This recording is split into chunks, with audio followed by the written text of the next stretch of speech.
de la Chambre des représentants du Royaume du Maroc, Mesdames et Messieurs les présidents de Parlement des États africains de l'Atlantique, honorables invités,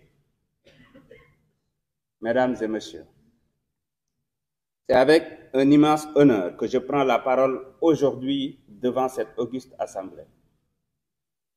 Réunis sous l'égide du dialogue et de la coopération entre des États africains atlantiques. Je tiens tout d'abord à exprimer ma profonde gratitude à mon homologue cher frère, M. Rachid Talbi El Alami, pour son invitation et l'excellence de l'accueil qui m'a été réservé, ainsi qu'à ma délégation.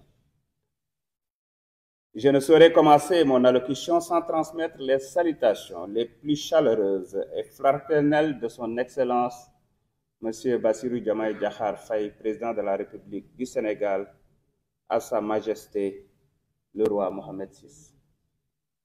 Au peuple frère du royaume chérifien, je vous apporte les salutations les plus distinguées du peuple sénégalais, terre de la Teranga, symbole d'hospitalité et de fraternité africaine. Notre présence ici traduit notre engagement commun à renforcer l'intégration de nos nations dans cet espace atlantique stratégique et qui constitue une façade essentielle pour le développement économique et la stabilité de l'Afrique.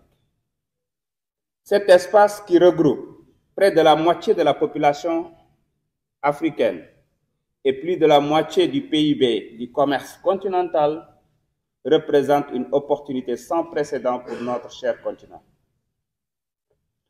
Il nous appartient donc de structurer nos coopérations afin d'en faire un levier de croissance partagée et un moteur d'intégration régionale. Le Royaume du Maroc, sous la conduite éclairée de Sa Majesté le roi Mohamed VI, a su proposer une vision ambitieuse, fondée sur la conviction que seule une action collective permettra de transformer cette façade atlantique en un pôle stratégique de développement. Ce pôle reliant l'Afrique à l'Europe et l'Amérique du Sud.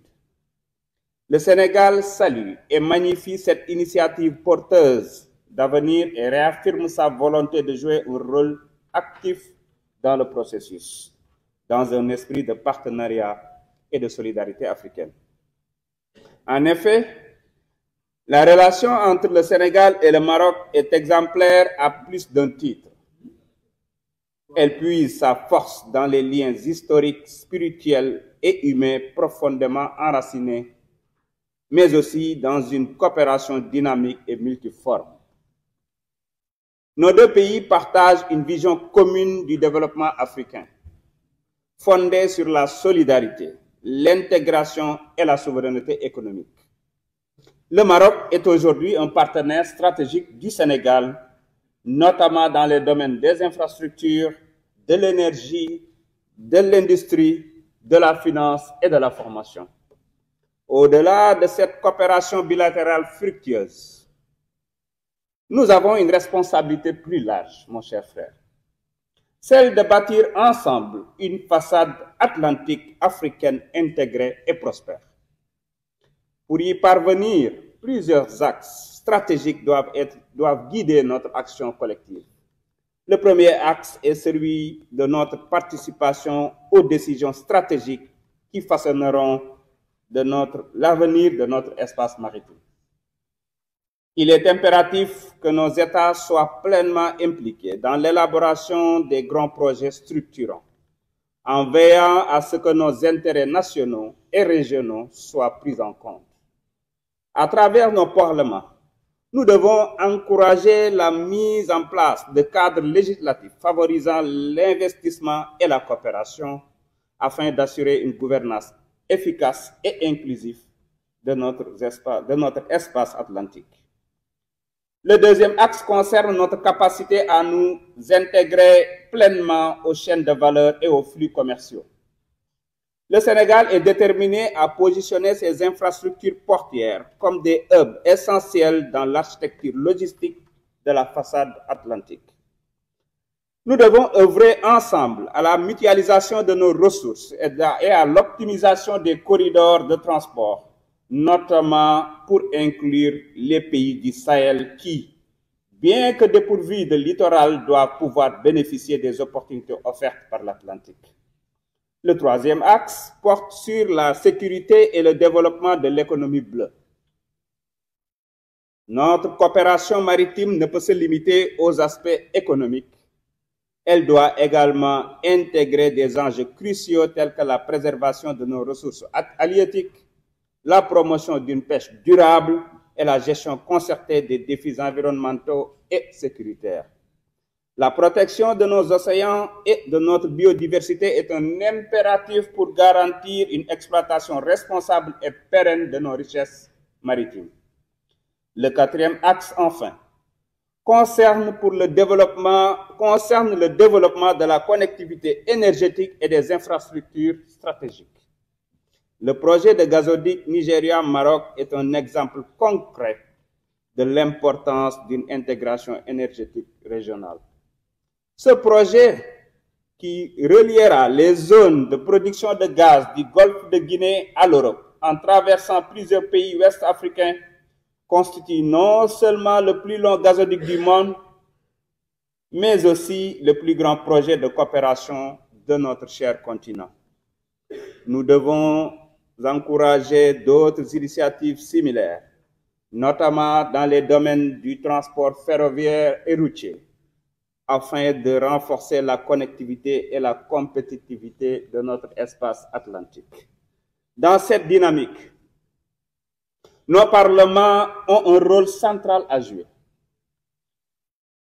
Ils doivent être les garants d'un cadre législatif propice aux investissements et aux partenariats stratégiques. Ils doivent assurer un contrôle efficace des engagements pris par nos États afin que les projets annoncés se traduisent en réalisations concrètes et bénéfiques pour nos populations. Enfin, nos parlements doivent être des acteurs du plaidoyer pour inscrire la coopération atlantique africaine dans l'agenda international en veillant à ce que nos priorités soient reconnues et soutenues au plus haut niveau. Mesdames et messieurs, distingués invités, cette rencontre est une opportunité précieuse pour asseoir les bases d'une coopération plus forte entre nos nations. Notre espace atlantique ne doit plus être un simple trait d'union entre d'autres pôles économiques mondiaux, mais un véritable moteur de développement pour notre continent. En unissant nos forces, en partageant nos expertises et en mettant en place des mécanismes de coopération efficaces, nous pouvons transformer cette vision en une réalité tangible.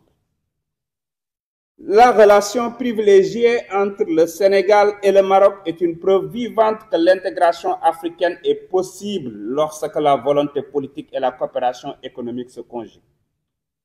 Ensemble, nous devons élargir cette dynamique à l'ensemble des États africains atlantiques en faisant de notre façade maritime un espace de prospérité partagée.